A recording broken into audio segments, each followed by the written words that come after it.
Assalomu alaykum web dasturlash quvozlari. Mana bugun biz bepul onlayn ikkinchi darsimizni boshlaymiz. Ikkinchi darsimizda sizlar bilan VS Code o'rnatish, papka bilan ishlash, fayl yaratish, live server extension amaliyotda birinchi web sahifamizni yaratamiz. VS Code o'rnatish. VS Code bu Visual Studio Code. Qisqacha VS Code bu web dasturlash uchun eng qulay va bepul kod muharriri. Quyidagi sayt orqali bepul yuklay olishimiz mumkin. Demak, saytga kiradigan bo'lsak, mana saytimiz quyidagicha ochiladi.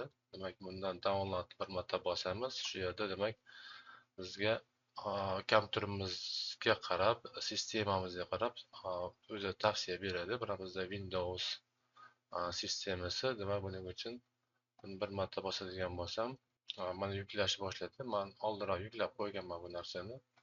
Vaqt ketkazmaslik uchun. Mana bizda tayyor bor. Buni 2 marta bosish bilan men buni o'rnatishim mumkin. Bularni hammasini yoqib qo'yamiz, chunki bular bizga kerak hammasi.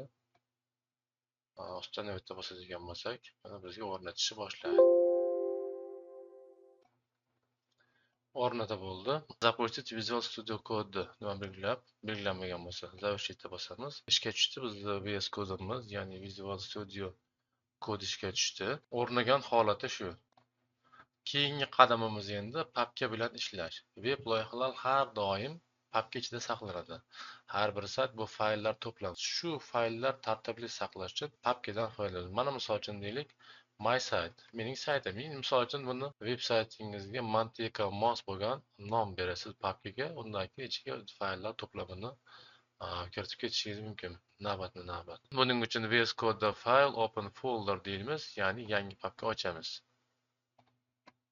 Demak, open file, open folder degan joylarimiz bor va open workspace from file degan joylarimiz bor. Demak, men avval buni tayyorlab qo'yganman bu narsani.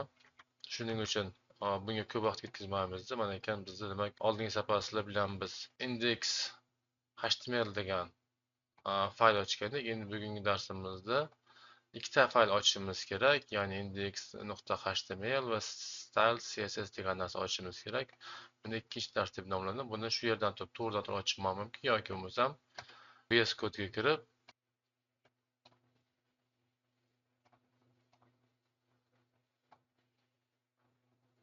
mana shu holatda ochadi. Demak, ish joyi bu lessons degan ish joyimiz bizda. Demak, birinchi darsimiz, ikkinchi darsimiz ko'rinib turibdi mana ekan. Demak, bu shu VS Code ning umumiy ko'rinishi va fayllar bilan ishlash qismi bu. Demak, bunda folder ochishimiz uchun yoki bo'lmasam fayl ochishimiz uchun shu ikkinchi dars oldin belgilaymiz. Men hozir ikkinchi darsda turibman hozir. Bunga o'tsam birinchi darsga o'tgan bo'laman. Agar bunga o'tadigan bo'lsam, lessons degan papkaga o'tgan bo'laman. Ikkinchi dars ichida fayl ochishim kerak. Fayl ochishim uchun ikkinchi dars oldin tanlayman va faylni ochishni boshlaymiz. index.html dedim. Mana menga index.html nomli fayl ochib berdi. Endi keyingisi style.css degan faylni ochdim mana ekan. Demak, har ikkala fayl ham ochildi. Endi bunda ishlashni osonlashtirilgan texnologiyalar mavjud. Bu texnologiyalarni ko'rishdan oldin biz demak navbatda qiladigan ishimiz mana ekan. Web sahifa kamida ikkita fayldan iborat bo'ladi va hokazo va hokazo. Biz mana fayllarni ochib bo'ldik. Endi qisqacha izoh, ya'ni HTML nimayu, CSS nima? HTML bu o'tgan darsimizda tushuntirib bergandim buni. Bu demak shu saytimizning skeleti, ya'ni arxitekturasi bu.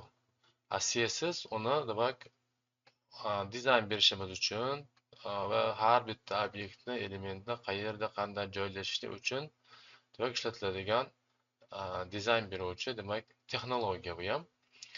Demak, har bir elementga alohida dizayn berishimiz mumkin va ularni albatta kerakli joylarga joylashtirishimiz mumkin bo'ladi. Demak, VS Code demak fayl ochish ko'rib o'tdik. Endi keyingi qiladigan ishimiz demak live server extensionni o'rnatish. Demak, live server extension deganda bu alohida modul bu. Demak, VS Code bepulligidan tashqari yana bunda har xil qo'shimcha modullar o'rnatib olishingiz mumkin. Bu demak kod yozishimizni osonlashtiradi. Live server kod yozganimiz zahoti brauzerda natijani ko'rsatib beradigan extension, ya'ni extension bu modul. Afzalligi sahifani qo'lda refresh qilish shart emas. Ya'ni kirganingizdan keyin, misol uchun, qaytadan refresh berishingiz shart emas. O'zingiz saytingizga kirganingizdan keyin yangi kod yozib, nimadir ishlar o'zgartirganingizdan keyin unga refresh, ya'ni yangilash shart emas deyilyapti. Xatolarni tez ko'rish mumkin. Demak, qanday ishlaydi? Extension o'rnatiladi. Extension o'rnatishimiz uchun Ctrl Shift X ni bosamiz va shu yerda extensionlar ro'yxati chiqadi. Yoki shunchaki mana bunga o'tsak ham bo'ladi. Demak, extensionlar ro'yxati. O'tamiz, shu yerdan shuni nomini qidiramiz. Live server deb qidiramiz. Demak, live server. Mana bizda chiqdi ekan, demak, live server. Shuni bir marta ustiga bosamiz. Demak, uni o'rnatish sahifasi chiqdi. Bu yerda demak, men avval o'rnatgandim bu narsani. Shuning uchun menda uninstall turibdi, ya'ni o'chirib tashlash turibdi menda. Men o'rnatganligim uchun.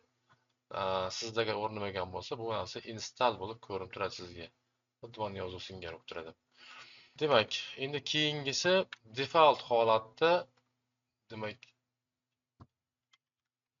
default holat emmet degan moduli bor buni. VS Code emmet degan modul bor, ya'ni tez yozish texnologiyasi. Birinchi navbatda mana undoq belgisidan bosishdan boshlanadi. Demak, emmet boshlang'ich HTML shabloni yozib beradi bu. Demak, mana indeksda turibmiz hozircha stylga o'tmay turibmiz. Style bilan keyingi darslarda ishlaymiz. Faqat bugun biz indeksda ba'zi bir narsalarni ko'rishamiz, lekin kengaytirilgan holatda keyingi darsda ko'ramiz. Bugun kirganimiz uchun shunchaki indeks so'zini yaratib ketmas, balki unda birinchi, ikkinchi qadamlarni demak bajarib ko'ramiz. Ya'ni shift bilan undoq bosadigan bo'lsa, mana bunda emmet texnologiyasi demak ishga tushdi. Buni enter bosgandan keyin mana bunga HTML ning dastlabki shablonini yozib beradi menda. Demak, buni emmetni keyingisi, mana misol uchun deylik, bu yerda rangda turganlar bular hammasi demak teglar deyiladi. Keyingi darslarda bu teglar nima ekanligini demak hammasini tushuntirib o'taman. Teglarni demak biz qo'lda mana tartib yozib o'tirmaymiz. H1 misol uchun deb mousinga yozilmaydi, shunchaki emmet deb H1 deb enter bosadi, sizga yozib beradi. To'laligicha xatolarsiz yozib beradi. H1 nimaligini keyingi darsda tushuntiraman. Misol uchun hozircha degan yozuv yozamizda. Endi bu narsamiz sahifada ko'rishimiz uchun, brauzerda ko'rishimiz uchun demak live server ishga tushiramiz. Buning uchun boya o'rnatganimiz go live manjada bir marta bosadigan bo'lsak, bizga live server ishga tushadi. Mana keyin hello world degan narsani bizga avtomatik holatda yuklab berdi brauzerga. Buni qanday bilishimiz mumkin bu narsani? Mana bir tomonda demak bizda VS kodimiz turibdi, ikkinchi tomonda demak natijamiz, ya'ni biz sahifamiz. Hozircha faqat hello world turibdi. Shunda men o'zgartiradigan bo'lsam, misol uchun bunga qo'shib qo'shaman.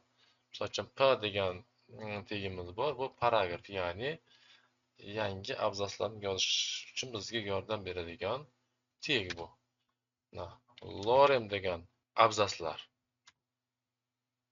Esa mana bunda demak tasodifiy so'zlar demak yozib beradi bu. Demak hech qanday ma'noga ega bo'lmagan shunchaki tasodifiy so'zlar. Ya'ni buni sahifani demak har doim gaplarni o'ylab o'tirmaymiz. Biz shunchaki lorem deb yozsak bizga tasodifiy so'zlarni yozib beradi. Mana keyin o'sha narsa to'g'ridan-to'g'ri hosil bo'ldi.